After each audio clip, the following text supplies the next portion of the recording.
fue toda una confusión que se armó porque hubo docentes que me decían que tenían muchos alumnos a recuperatorio, entonces me pidieron que no diera el teórico. Después yo, la verdad que eh, entré a sacar cuentas y dije, no llego. Bueno, en definitiva, a unos le dije que sí daba teórico, a otros le dije que no daba teórico. Entonces, como había entrado muy poquita gente, les pedí disculpas y lo suspendí al teórico, que me costó porque no había manera de subirlo al teórico al campus, así que hoy le pedí a Cookie que lo suba. Ya está el teórico del jueves, que es de bacilos gram negativos en los fermentadores. Ya está en el campus, está las diapositivas, ¿sí?, en PDF, y también está lo de la parte de tuberculosis, ¿no?, o sea, Mycobacterium. Estamos, así que están esas dos clases, como les había prometido, subidas al campus. No lo pude hacer el fin de semana, se me complicó para subirlo. Entonces, bueno, gracias a que la tenemos a Karina, ya se hizo. Bien, ya entran los últimos dos y tres y arrancamos. Ahí estamos. Muy bien. Muy bien. Vamos a compartir entonces la pantalla. Compartimos pantalla. Ahí se está viendo. Ahora los participantes pueden ver su aplicación. Excelente. Bien. Hoy, a diferencia de otros teóricos, realmente el apunte está muy bien tratado el tema, así que me basé mucho en el apunte.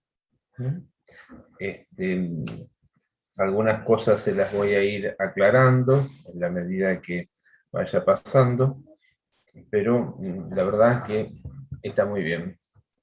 Bueno, más gente que entra.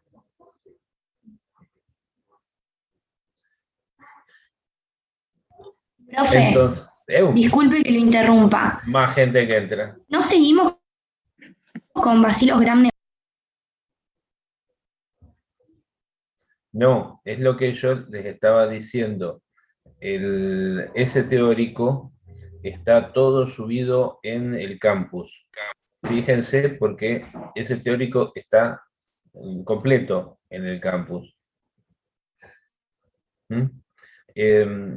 Yo lo traté de actualizar al máximo a, a los dos teóricos, y siempre me preguntan si estudian de una cosa o de otra. Yo les diría que esos dos temas los estudien y los amplíen del teórico, porque está, digamos, bastante más extenso que el Profe, te apunte. pregunto, Dime. ¿con lo del teórico alcanza o hay que ampliarlo mucho? No, no. El tema está en que por ahí está un poquito resumido y vas a tener que estudiarlo muy de memoria. Eh, Buscar algún otro tema, por ahí algún texto que esté en Yo internet. porque estudio el teórico. Sí. No, esos dos temas en el teórico están más completos que en el apunte. Eso vamos a corregirlo el año que viene, cuando podamos juntarnos los docentes. Eso está bastante completo en el teórico. Y esos dos. El tema de sífilis, está muy bien el apunte, todavía sigue estando muy bien. Yo le agregué algunas muy poquitas cosas, así que eh, bueno, también le saqué algunas cosas que había una sobreabundancia de información y se iban a perder en el camino.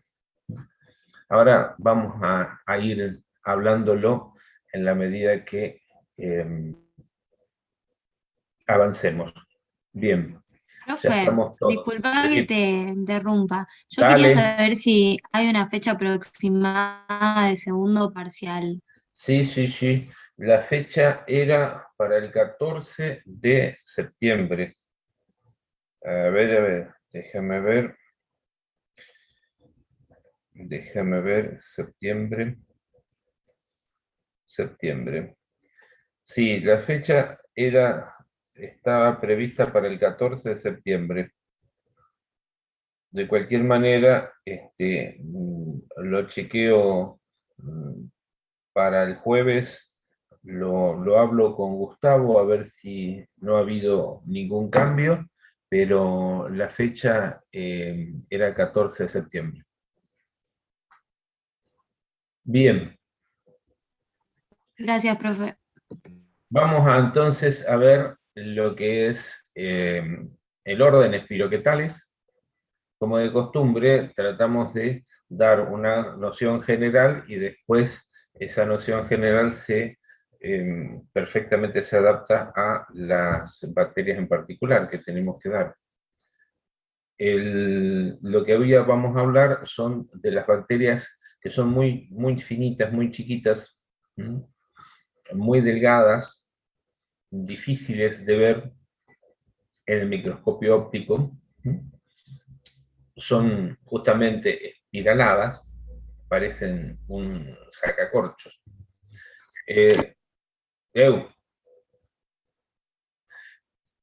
La característica es lo delgado que tiene la pared y por lo tanto es muy difícil teñirlas.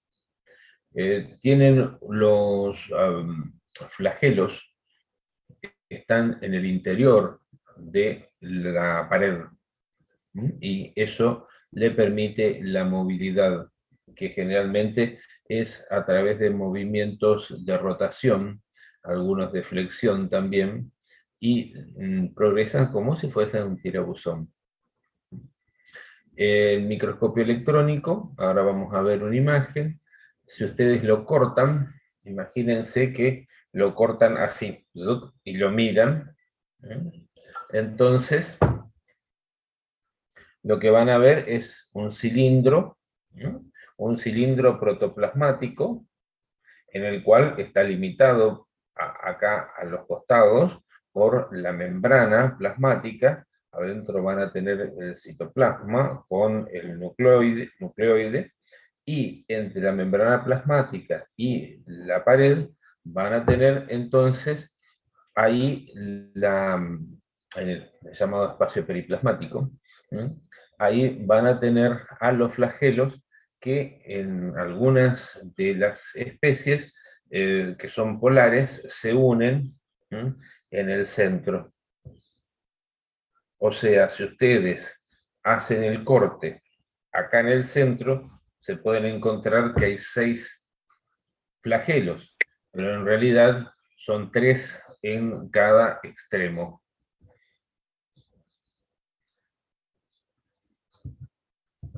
A ver si puedo seguir. Ahí estamos. Acá está el ligamento axial, por donde transcurren los flagelos, la membrana, la pared externa. Profe, Eu, eu, ¿este teórico está subido al campus también? este no, este no. Este Ah, sí.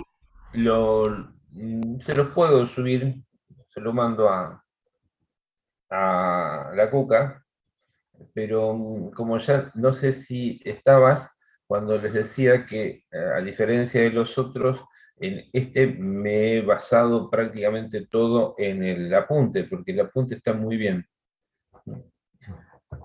Entonces, ¿sí? ¿No te escucho? ¿Puede No. pasar la primera diapositiva, por favor, que no llegué a notar lo último? ¿Esto?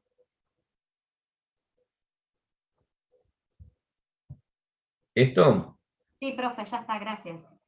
Si no, le podés hacer una captura de pantalla, pones control y la tecla que está acá arriba generalmente, que es PRT-C, en el cual copias la pantalla entera, así no tenés que estar tomando Perfecto, nota. profe, gracias. Entonces, el modelo, digamos, de este orden es el Treponema pallidum. También está la leptospira, están otros treponemas más, pero el modelo que más se ha estudiado debido a la importancia que tiene es el Treponema pallidum. También son pequeñas, finas, tienen entre 5 y 20 espiras, son regulares, apretadas, y generalmente tiene 3 flagelos de cada polo. No se puede observar al microscopio con una coloración común, como Gram. Hay una coloración especial que es la impregnación argéntica, que es con sales de plata, en la cual se depositan las sales de plata y como que lo engorda al espirilo y por lo tanto puede verse al microscopio óptico. Pero lo que generalmente se hace es, lo más fácil, lo más barato es el campo oscuro. Ustedes saben que en el campo oscuro la luz, en lugar de pasar directamente, como tiene un bloqueo, entonces la luz, como no puede pasar por acá, se ve la luz reflejada.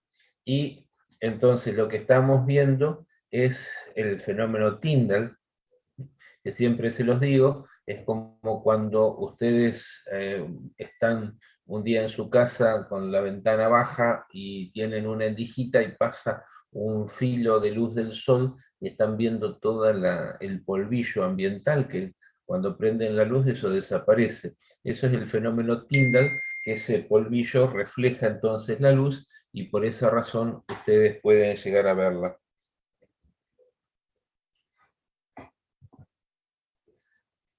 Es una bacteria de metabolismo generalmente fermentativo. Son muy difíciles de cultivar. De hecho, Treponema pallidum no se cultiva en medios artificiales. Por lo tanto, estudiar cómo es su metabolismo es bastante complejo. La mayoría de las especies de espiroquetas son comensales, o sea, no tienen ningún tipo de acción patógena. Pero, bueno, como yo les decía, Treponema pallidum es el ejemplo en el cual siempre se ha estudiado este orden, que es el agente causal de la sífilis.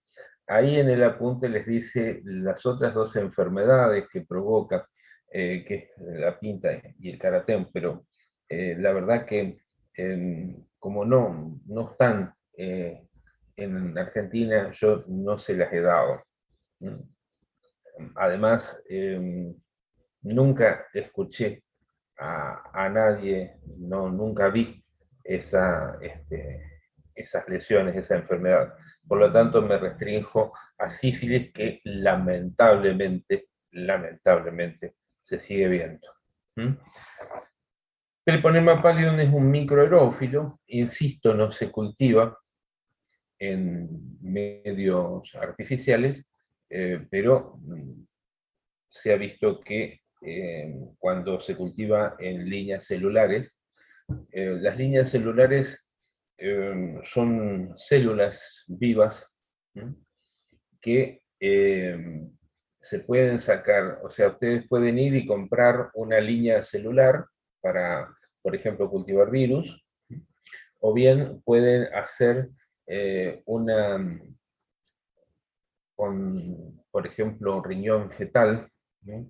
O con una línea de testículo fetal de conejo, por ejemplo, que ustedes desarman, le quitan el cemento intercelular, y entonces tiene una monocapa de células. En esa monocapa de células ha sido posible que se multiplique algunas cepas de Treponema pallidum, y por eso es que sabemos que es microaerófilo, no un anaerobio.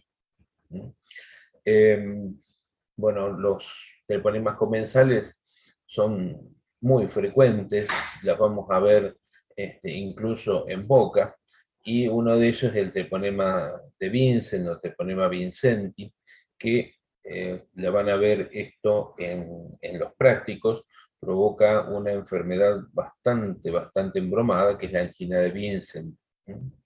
También van a ver que cuando profundicemos el tema de la microbiología oral, y más específicamente la relacionada con la enfermedad periodontal, están relacionados con los cuadros más severos, pero siempre en asociación. En cambio, Treponema pallidum es un patógeno per se, no necesita de nadie. Este Treponema pallidum, voy a admitir a uno, este Treponema pallidum, entonces podemos identificar, por ejemplo, la cardiolipina o antígeno lipídico de Wassermann, un fosfatidilglicerol. Acuérdense, el glicerol era el alcohol de 3 átomos de carbono y tenía un grupo fosfatidil en el carbono 3. Esto es un componente muy común, tanto en los treponemas como en las células humanas, ¿no? Entonces, por ejemplo, el músculo cardíaco. Por lo tanto, hay que tener mucho cuidado cuando se hace una determinación con el apteno de Wassermann, porque puede que estemos, digamos, dosando algo que no corresponde. Después también tenemos antígenos proteicos específicos de grupo, tenemos antígenos específicos de los treponemas patógenos, y los antígenos polisacáridos específicos de treponemas patógenos, que son los que se emplean para este diagnóstico. Bien. Nos metemos entonces en la enfermedad.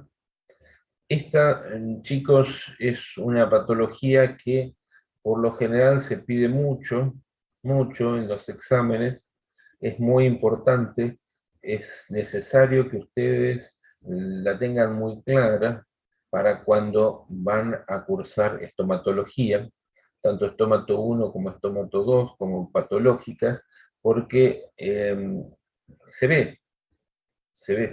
Por ahí tienen la suerte ustedes, la desgracia del paciente, de ver en algún momento de su cursada una sífilis.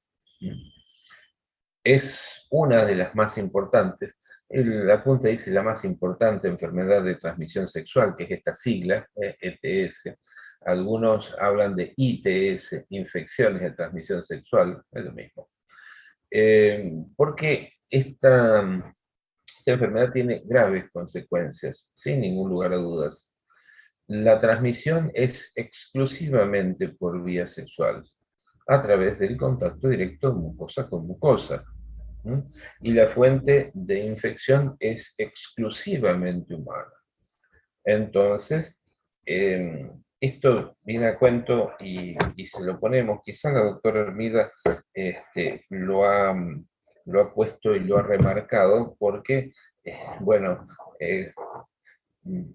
es una enfermedad que a lo mejor ahora no es tan vergonzante como en otra época, pero siempre te ponían excusa cuando venían y vos veías un chancro.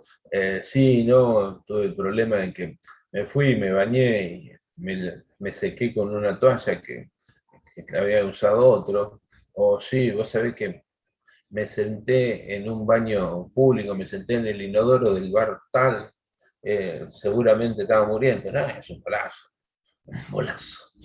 La transmisión es mucosa a mucosa, es una bacteria extremadamente lábil en el medio ambiente, no resiste nada. Por lo tanto, la transmisión es sexual. ¿Mm?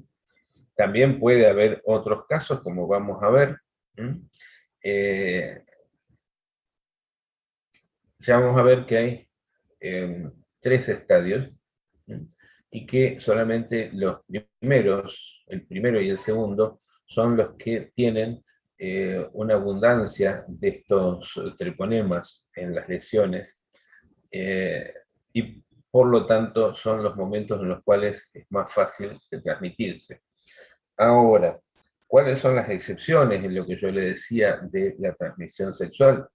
El personal sanitario, generalmente, cuando uno ve una cosa así, se pone guantes para tocarlo.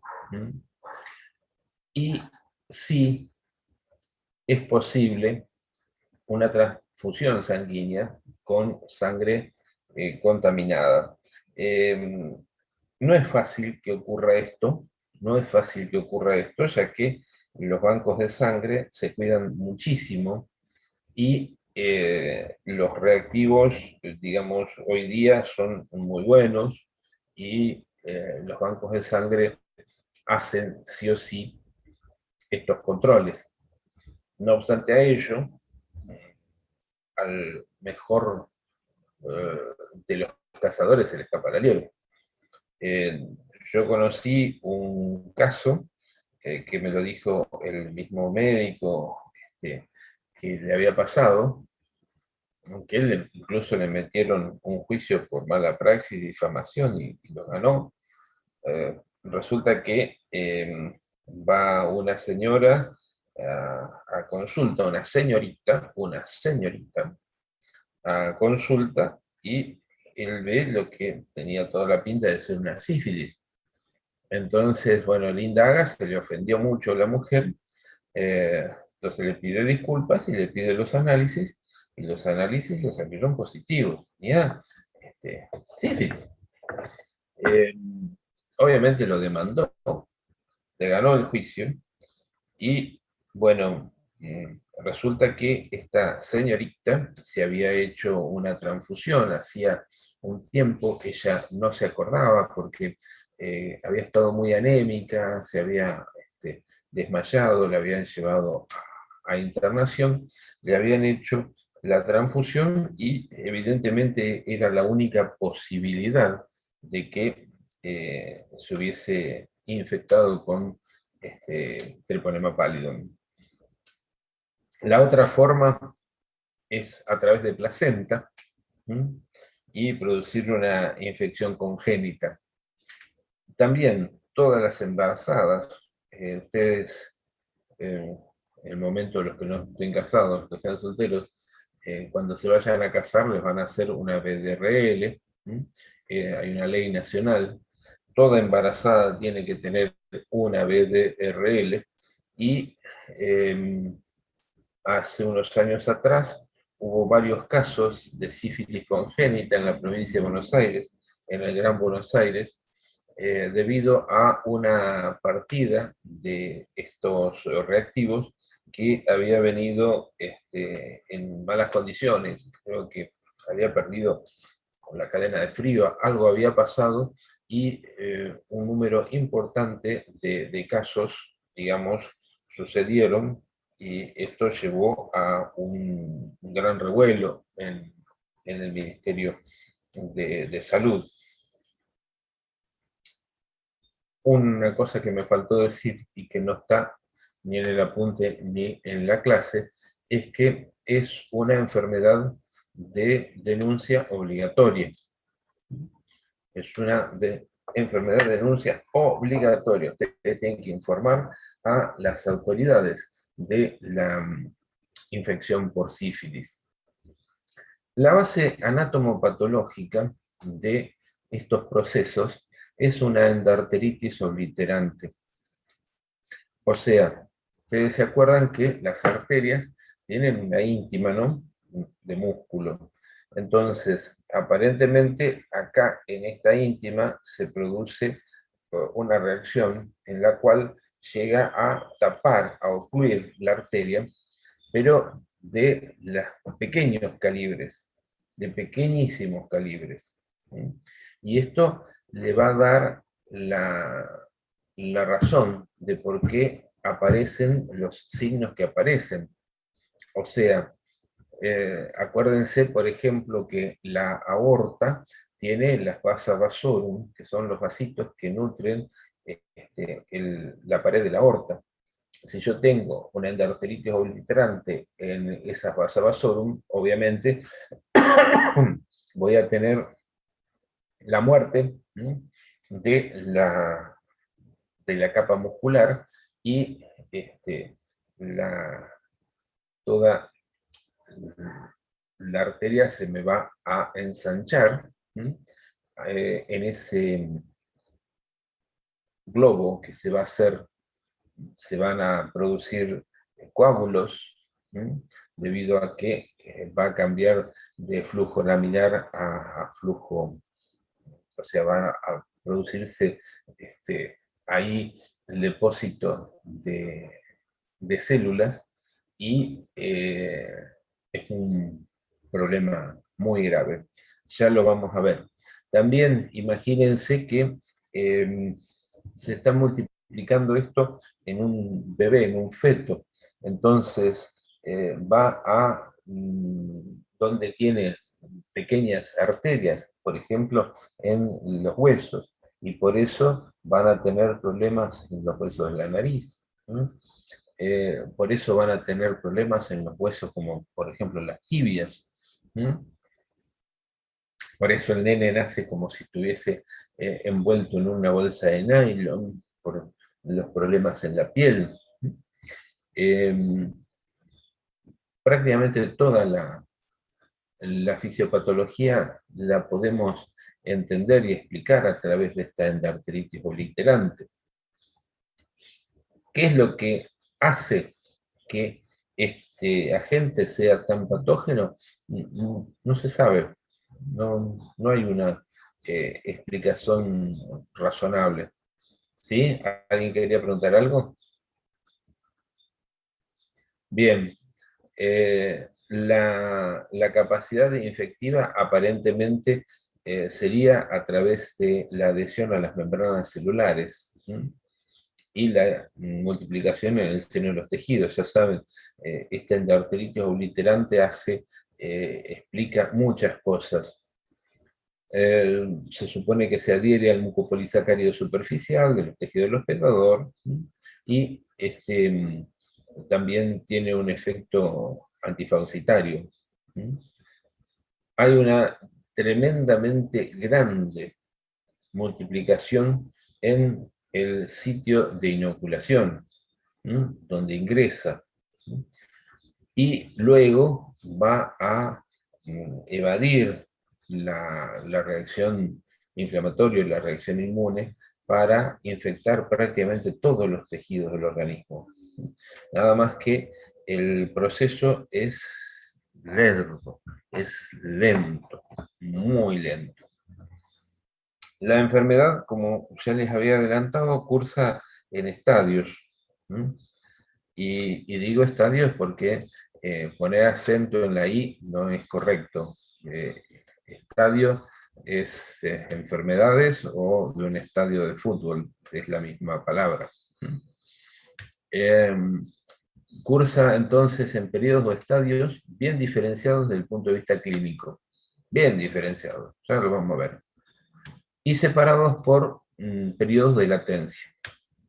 Desde que el individuo se infectó hasta que aparecieron los primeros síntomas, pueden pasar de 10 días a 90 días. Decíamos siempre una mnemotecnia para no olvidarnos, de 3 semanas a 3 meses, porque el promedio son 21 días. pero puede ser más rápido, hasta 10 días. Se desarrolla ahí el chancro primario, y la duración está directamente relacionada con la cantidad de treponemas que haya tomado esa persona en la relación sexual. A partir del chancro, entonces, dijimos, los treponemas se diseminan, evaden la reacción inflamatoria, van por vía linfática o por sangre, y se van distribuyendo por todo el cuerpo. Un detalle que no les puede faltar, es entender que la clínica es trascendental, que ustedes siempre que tengan una úlcera busquen la adenopatía satélite. Siempre, siempre un chancro sifilítico va a tener una adenopatía satélite, a punto tal de que había un aforismo que siempre me lo pedían a mí mis viejos profesores, que decían justamente: la adenopatía sigue el chancro como la sombra al cuerpo. Entonces, si ustedes sospechan, porque viene un paciente con una úlcera en el labio, busquen la adenopatía. Si no tiene adenopatía, no es sífilis. Si tiene adenopatía, puede o no puede ser sífilis. Pero si es, va a tener adenopatía. Eso de cajón. Y siempre va a haber un ganglio de mayor tamaño, que va a ser el primero que se infectó, y ese se le llama el ganglio centinela. Bien. Una persona que no hace tratamiento, en 2 semanas, pueden ser mes y medio, desaparece el chancro. ¡Oh! Sorpresa, se curó. No hay más ganglios, aparentemente se curó. Un detalle muy importante es que, más adelante se lo voy a decir, mucha gente cuando aparece esta úlcera,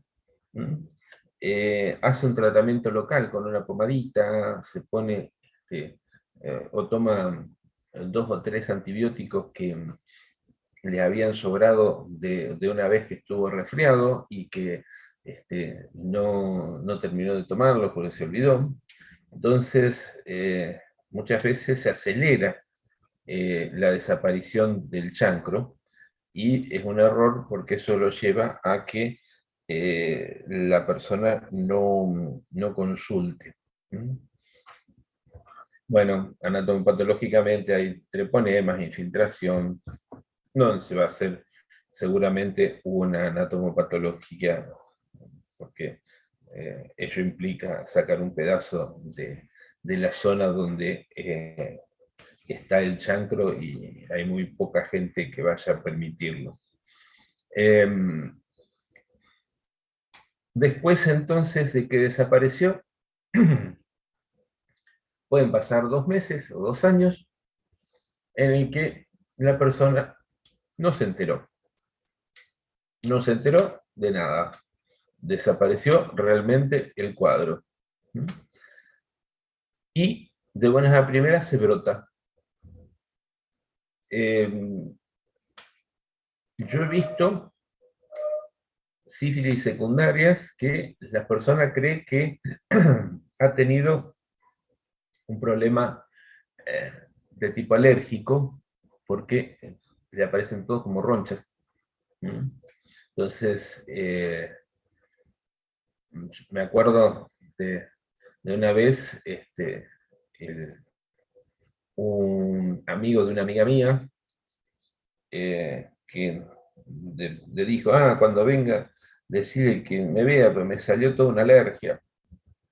Cuando lo miro, más que alergia, era un secundarismo. Era un secundarismo hasta la maceta.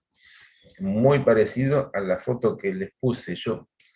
Entonces, ese secundarismo, esas lesiones, tienen abundantes espiroquetas. Así que, ojo, ojo, ojo cuando lo revisan. Va también a tener lesiones en otros órganos, pero los más importantes, los que más se ven, son los cutáneos mucosos. En este estadio, la sintomatología es claramente sistémica, como afecta como si fuese cualquier brote infeccioso. Y también, 2 semanas, 1 mes y medio, ¿qué fue? Desapareció. Me curé, dijeron. Hay gente que se cura, realmente, tiene una buena respuesta, pero un grupo de gente sigue adelante la infección y después de 3 años y hasta 30 años, en la cual la infección se mantuvo latente sin síntomas, comienzan a aparecer las lesiones en los órganos y ya ahí las lesiones son incurables. O sea, hasta el secundarismo, las lesiones eran curables. Ya acá no, porque va a afectar a hueso, acuérdense de la endarteritis obliterante, al aparato cardiovascular, más específicamente a la aorta, y a el otro lugar donde hay pequeñas arterias. ¿Cuál es? Sistema nervioso central. La presencia de treponema en los tejidos prácticamente nula, muy poca, por lo tanto la sífilis terciaria no es contagiosa. Las lesiones desde el punto de vista anatomopatológico son granulomas, como los de la tuberculosis, y son denominados gomas por la forma. Aquí no hay una gran cantidad de treponema dando vuelta, por lo tanto, lo que tenemos que inferir es que es el sistema inmune el cual ha atacado los lugares donde se estaba multiplicando el treponema y por lo tanto, entonces, fue el sistema inmune el que hizo el desastre. Bien, vamos a meternos en la clínica. En la clínica, entonces, ustedes pueden también dividir a la sífilis en precoz y tardía. En la precoz, que es la que tiene curación, es los periodos primarios y secundarios. Generalmente se habla de menos de 3 años de evolución. Y la sífilis tardía ya ahí es incurable, por más que se hace el tratamiento, pero es incurable. Las lesiones están y cuando se desarrollan es serio. Y la sífilis tardía corresponde al periodo terciario. Bien, clínica. Esto también se les pide mucho en el final. ¿Cómo es el chancro sifilítico o chancro duro? Para diferenciarlo de el otro chancro, el chancro blando. Es una lesión generalmente única, ulcerada. Por eso algunos libros dicen una exulceración, con un exudado seroso, indolora. Eso es fundamental. Es indolora. ¿Qué significa base indurada? Ustedes aprietan y parece que tienen una moneda. Le aprieta y parece que tiene una moneda. ¿Ese le duele? No, no le duele. Y si fuese infeccioso, el tipo estuvo mordiéndose el labio, ustedes le aprietan y le dice de todo, y se acuerdan hasta de su abuelita.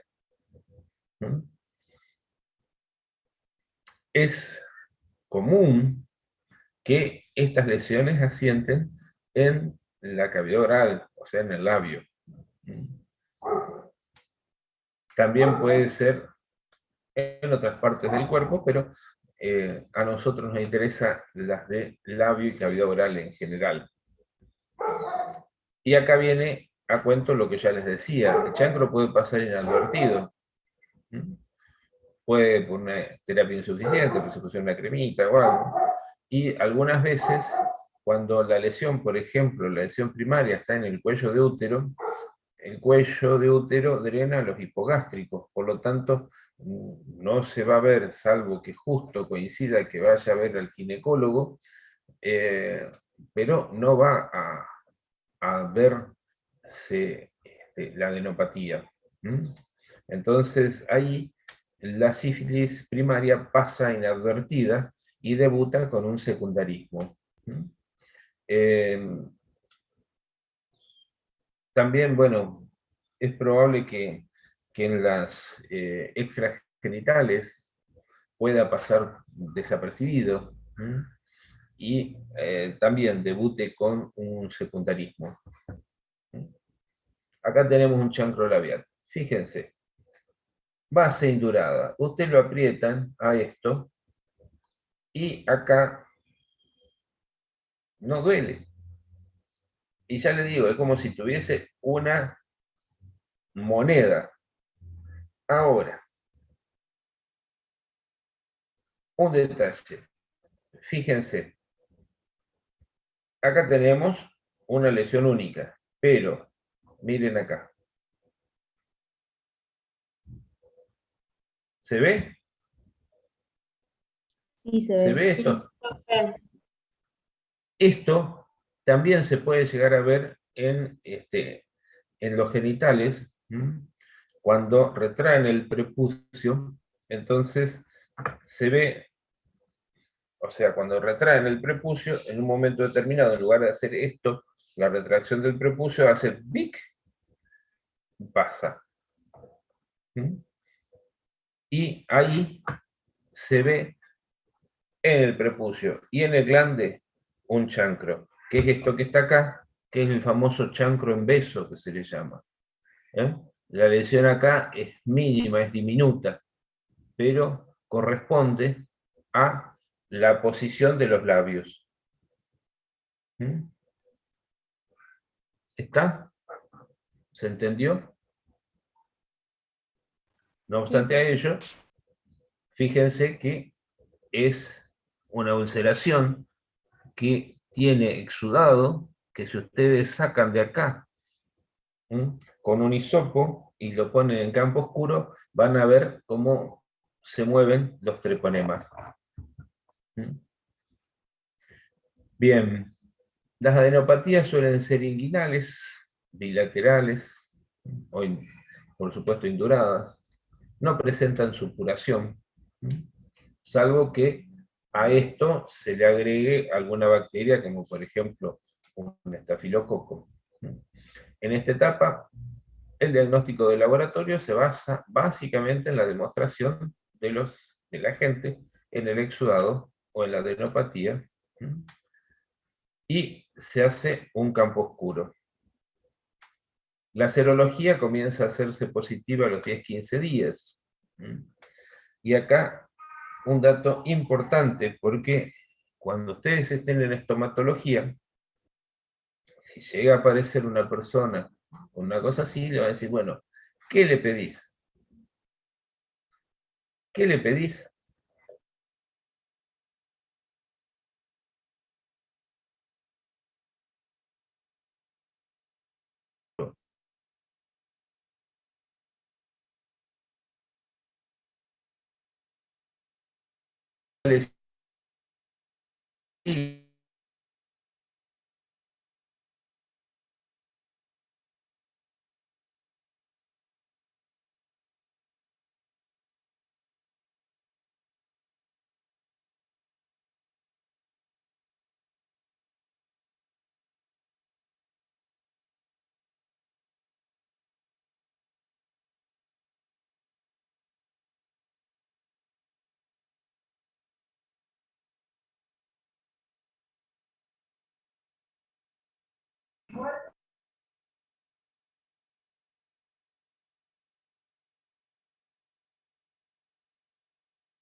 Están, porque no sé qué pasó, pero se colgó el servidor.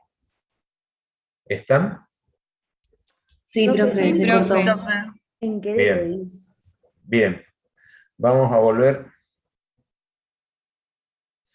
A ver, alguien que quedó como anfitrión, por favor, que me pase. No, Así profe, como- ahí lo vamos a esperar.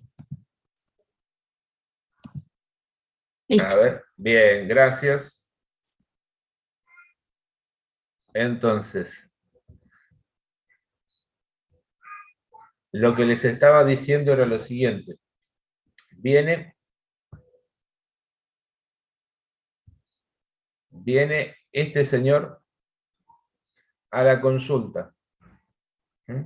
Entonces, lo primero que tienen que hacer ustedes es palparlo, se ponen guantes, obvio.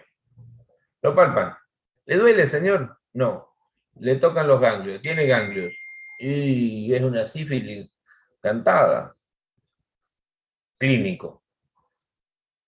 Diagnóstico, entonces, de laboratorio para confirmar lo que ustedes piensan o para rechazar lo que ustedes piensan.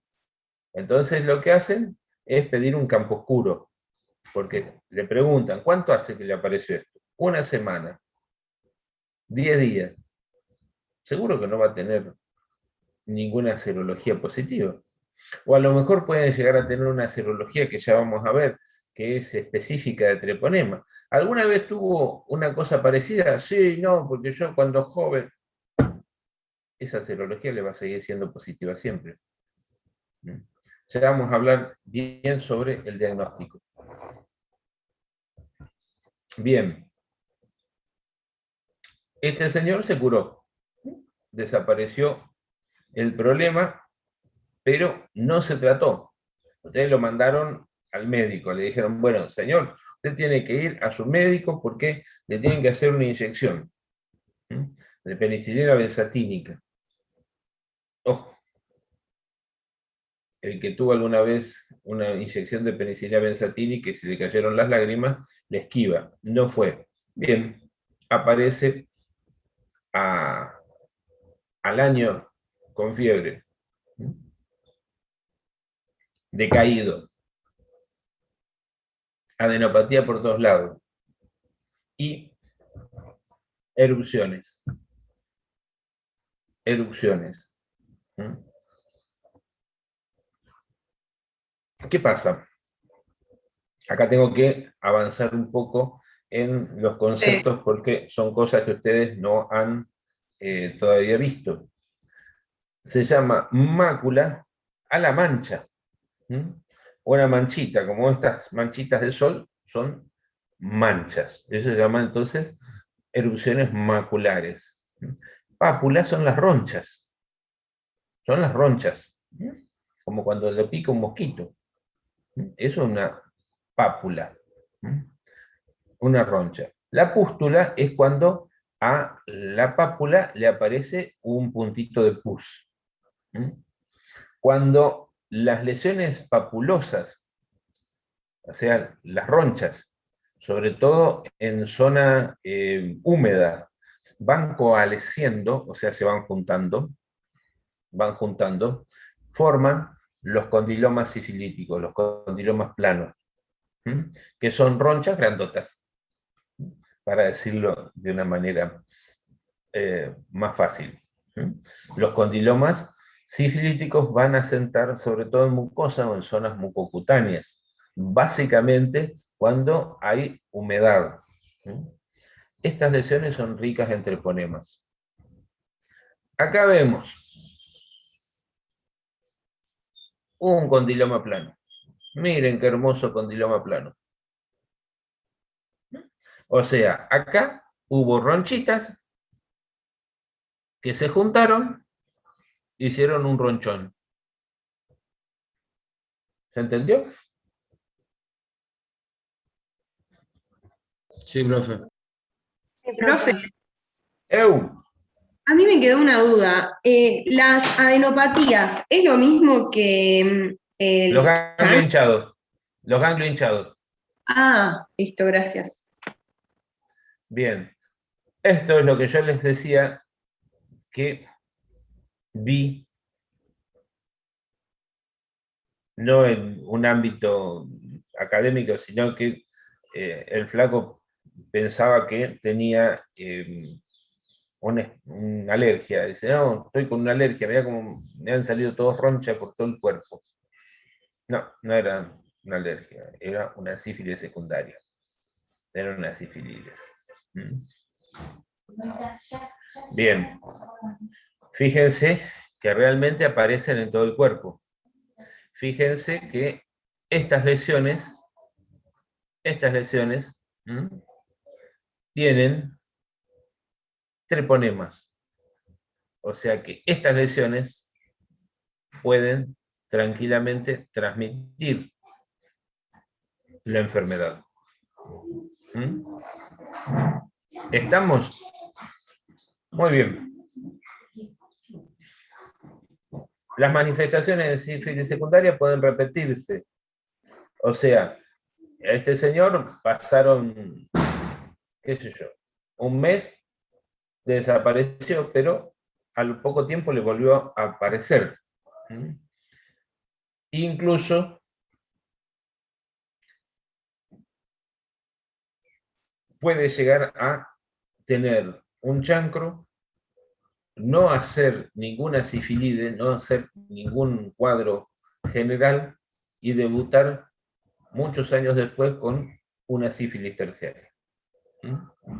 Eso, estando cursando en cardiología, vimos a un chico relativamente jovencito que, bueno, había tenido una sífilis cuando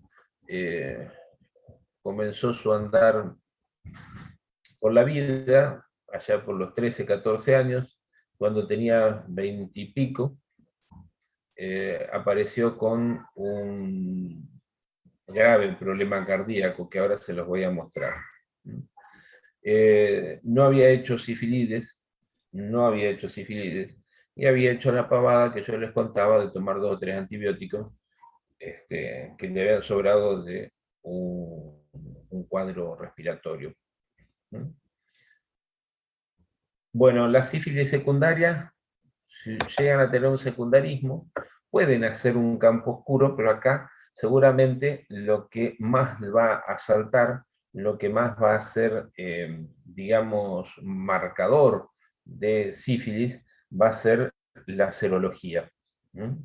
La serología, sin ningún lugar a dudas, va a ser altísima. Sigamos. Sífilis terciaria. Como les dije, hasta la secundaria es curable. Todo esto se resuelve con penicilina benzatínica. Todo esto se resuelve con penicilina benzatínica. Ahora, imagínense que la penicilina la tenemos disponible desde la Segunda Guerra Mundial, más o menos. Uno de mis profesores contaba que cuando su profesor, su maestro, le llegó un visitador diciéndole que tenía la solución para la sífilis, lo sacó en empujones del consultorio, porque estos cuadros llevaban a la muerte de la gente. Llevaban a la muerte. Y en algunos casos una muerte horrible. Fíjense, pueden llegar a tener gomas cutáneas u óseos, el aneurisma de aorta, que ahora se los voy a mostrar, el tabes dorsal. El tabes dorsal es el compromiso de la médula, sobre todo las vías sensoriales. Por lo tanto, la persona lo que tiene es dolor. Dolor. Dolor. Puede empezar con parecias, o sea, con sensación distinta, cuando se toca la mano, o como con un hormigueo, o como un dolorcito en la mano, o en los pies. Esto puede seguir a una parálisis progresiva y terminar en una demencia sifilítica.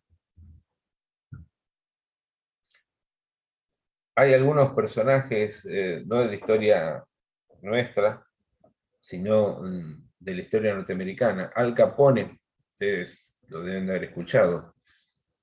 Al Capone murió con una demencia sifilítica.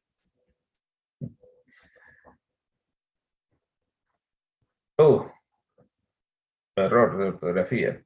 El tratamiento no corrige las lesiones, no las corrige. Hay que hacer el tratamiento, pero las lesiones están. Las lesiones están. Y la serología sigue siendo positiva. Bien. Fíjense el pedazo de aorta que tiene este individuo. Es más grande la aorta que el corazón. ¿Mm? Fíjense lo que es. Tremendo. Tremendo. ¿Cómo reparan esto? Un goma en la lengua. Esta lengua probablemente se le perfore. ¿Mm? ¿Cómo reparan esto?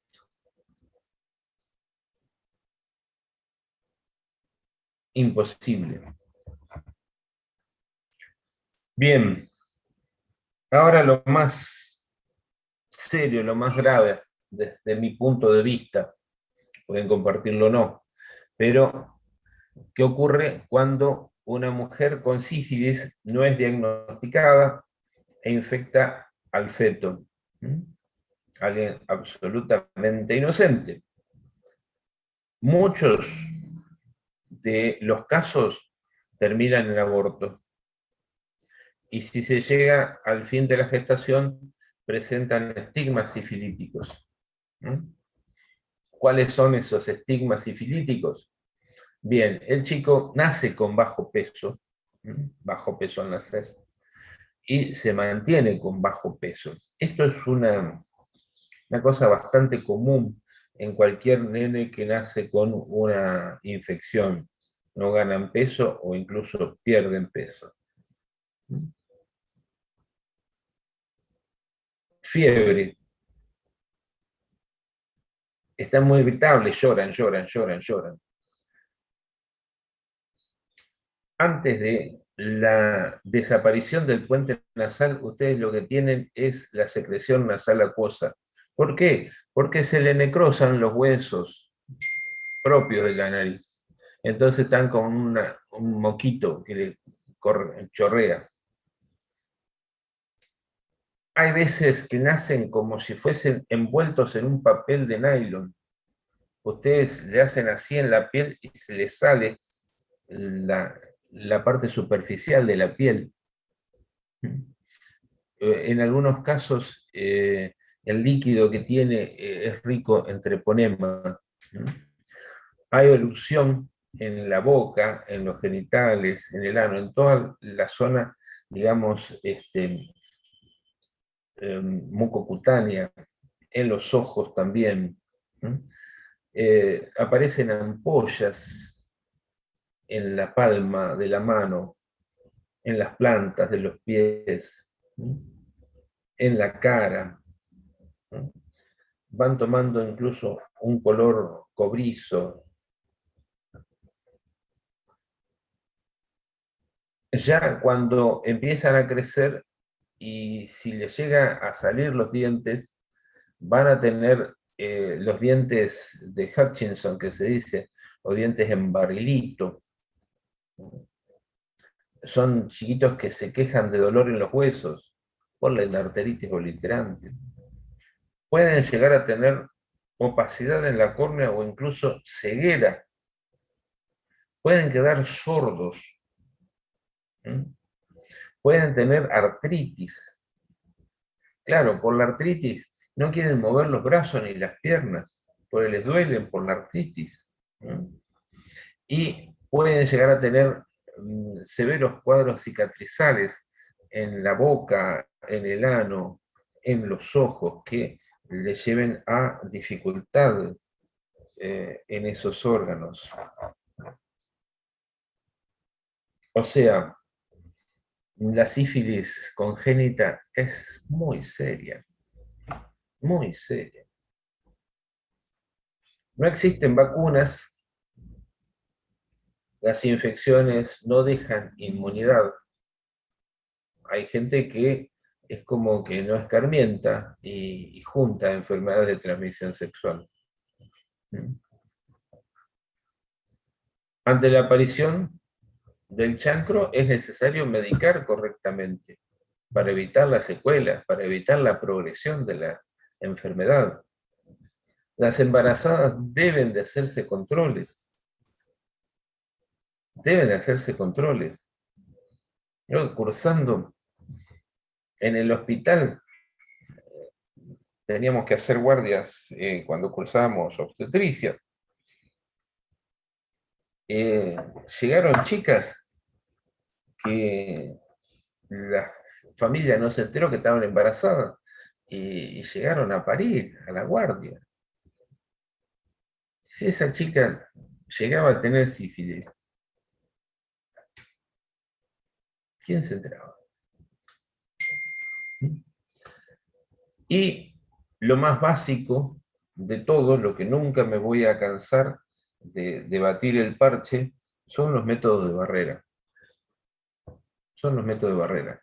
Porque al no tener vacunas, va a ser muy difícil que lleguemos a tener vacunas. Y no nos olvidemos que si bien esto se cura con una penicilina, tenemos HIV que no se cura con penicilina. Tenemos hepatitis C que no se cura con penicilina. Tenemos los virus herpes que no se curan con penicilina, ni se curan tan fácilmente. Entonces, cuando no tengamos así una pareja estable en la cual podamos además confiar, lo ideal son los métodos de barrera. Diagnóstico. La mayoría de las veces, siempre debería de ser el diagnóstico clínico. La clínica es soberana. Se cansaron de decirme mis profesores, y es cierto. El laboratorio simplemente confirma el diagnóstico. El diagnóstico tiene que ser clínico. En la etapa primaria, o sea, en el chancro, te van a pedir un campo oscuro. Pero también pueden pedir una BDRL. La BDRL, si piden solamente BDRL, le van a hacer la BDRL cualitativa, que van a decir positivo, negativo. No le van a decir qué concentración tiene. Entonces, lo que tienen que pedir es una BDRL. Esto es el acrónimo, o sea, las siglas de Venereal Disease Research Laboratory, Laboratorio de Investigación de Enfermedades Venéreas. Piden una BDRL cuantitativa y el informe se lo dan en DILS, que significa dilución. O sea, diluyen a la mitad el suero. A su vez, de la mitad lo diluyen al cuarto, al octavo, al 16, al 32, al 64, al 128. ¿Para qué sirve esto? Porque la BDRL muchas veces puede aparecer como positiva en casos de enfermedades autoinmunes. Entonces, pueden tener una enfermedad autoinmune con una BDRL positiva de 2 a 4 DILs. Ahora, si le viene un resultado de 64 DILs, eso no es autoinmune, es una sífilis hasta la maceta. Y en el caso de tener dudas, porque, a ver, en boca, ¿qué puede llegar a pasar? Y dijimos que había treponemas que eran biota de la boca. Y si esa persona tiene la boca en malas condiciones, por ahí podemos llegar a levantar los treponemas orales, y si el laboratorista no es muy avesado, se puede llegar a confundir. Para eso tenemos entonces la BDRL, por eso pedimos BDRL. Y si la BDRL no sale demasiado, si nos sale una BDRL de 2 DILs. Y bueno, ante la duda piden una FTA absorb. Antígenos treponémicos por fluoresceína, antígenos treponémicos absorbidos, hechos por inmunofluorescencia. Es un método en el cual usan una luz ultravioleta que, en el caso de que sea positivo, se ilumina con verde. Me tendría que haber puesto alguna fotito de esto. Profe, Dime. no entendí la BDRL cuantitativa. La BDRL puede ser cualitativa o cuantitativa.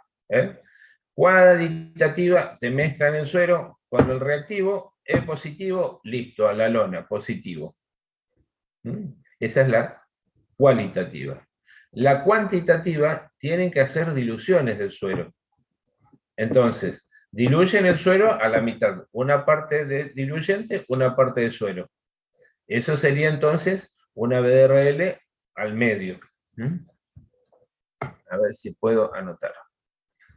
Entonces, suponte, suero, acá tienen, suero, suero, suero,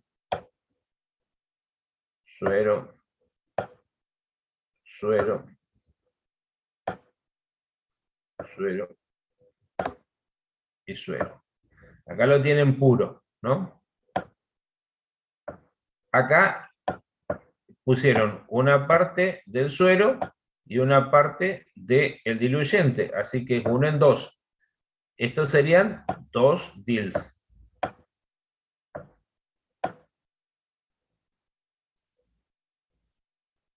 Dos DILs. Ahora pasan una parte de esto a una parte de diluyente y por lo tanto van a tener 1 en 4 de suero. O sea, una parte de suero en 4 de diluyente. Sacan de acá una parte y la llevan acá a 2 partes del diluyente, entonces van a tener 1 en 8.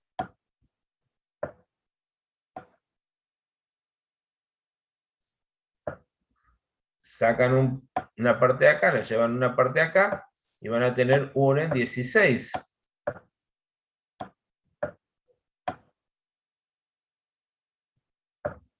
Sacan de acá una parte, la llevan a una parte de diluyente y tienen 1 en 32.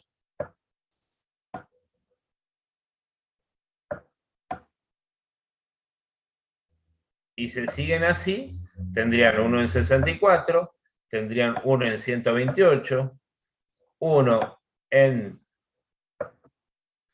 256. ¿Están? Entonces acá dijimos, si era positivo acá y acá era negativo, eran 2 DILs. Si era positivo ponerle acá y acá era negativo, eran 8 DILs.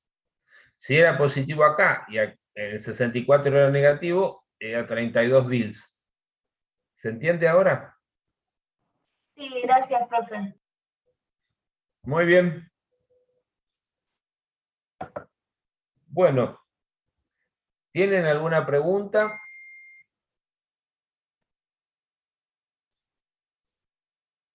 Bueno, entonces, si Dios quiere, nos vemos el jueves,